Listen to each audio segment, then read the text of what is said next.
जदि हम बरपुत्र मान जाना ना ताकू सम्मानित करवा ना केवल जनकर नाँ जब सब नाम गुड़िक आम स्कीम गुड़िक जोड़ीदेवा ताहले वास्तव में आम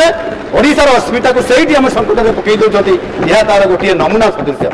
आज देखु से 1957 महान विप्लवी शहीद माधव सिंह ये माधव सिंह बरगढ़ जिला अंतर्गत घेस जमीदारी आदिवासी बिंझाल जमीदार माधव सिंह थिले ये जड़े आम ओडिशार अस्मिता इंग्रेज मान विरुद्ध से लड़ई करथिले एवं संघर्ष करथिले संघर्षर गोटे स्वतंत्रता थिला 356 टंका खजना पैठ करी निष्कपट जमीदारी शासन भोग करने को सेतेबर प्रशासक कोकबर्न देइथिबा गोटे लोभनीय प्रस्ताव को से घृणार सह प्रत्याख्यान कर माधव सिंह जड़े आदिवासी बिंझाल जमीदार माधव सिंह आज किभली भाव में से तार देश प्रति निजक बलिदान देवार एवं स्वाधीनता करिवार उत्साह प्रदान करिथिला 1857 मसीह एवं अधुना जो छत्तीसगढ़ अंतर्गत सोनाखान स्वाधीनचेता जमीदार जड़े थिले वीर नारायण सिंह से थिले माधव जुआई थिले सी एवं माधव द्वितीय पुत्र कुंजलंकर समुदी से थिले इंग्रेज प्रशासन द्वारा तांको फांसी दिया जावा घटना माधव को अधिक क्रोधित कर देइथिला एवं से माधव सिंह लड़ई करने जितेबाला शपथ नेले से समय वीर सुरेंद्र साई को से समर्थन करते 1957 मसीह हजारीबाग जेल मुक्त हो सुरेंद्र साई संबलपुर प्रत्यावर्तन माधव सिंह तांकर पुत्र हटे कुंजल बैरी प्रमुख को अत्यधिक उत्साहित कर संबलपुर विद्रोह निमंते प्रस्तुत करा जाउथवा रणनीतिर मुख्य अंशीदार थिले घेस जमींदार एवं तांकर परिवार वर्ग से रणनीति अनुजाई सिंघोरा घाटी को अवरोध करने दायित्व माधव सिंह को दि जाइथिला वीर सुरेंद्र सिंह दायित्व देइथिले एवं माधव सिंह तांको ज्येष्ठ पुत्र हटे नेतृत्व में घेस बाहिनी सह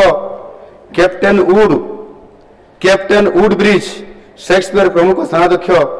तांकर सहित बारंबार से सिंगड़ा घाटी ठारे तांकर संघर्ष होईची एवं माधव सिंह तांकर गरिला युद्ध माध्यम शह शह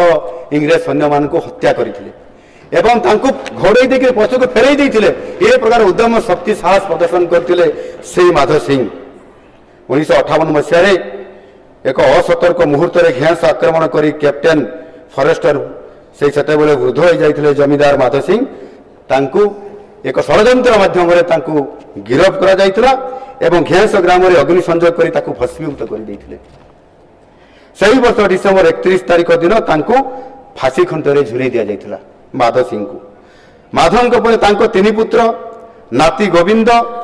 तथा विश्वस्त सहयोगी माने सुरेंद्र साई और अन्य विप्लवी सहित से लुचि छपिक दीर्घ काल जाए खरियार अंचल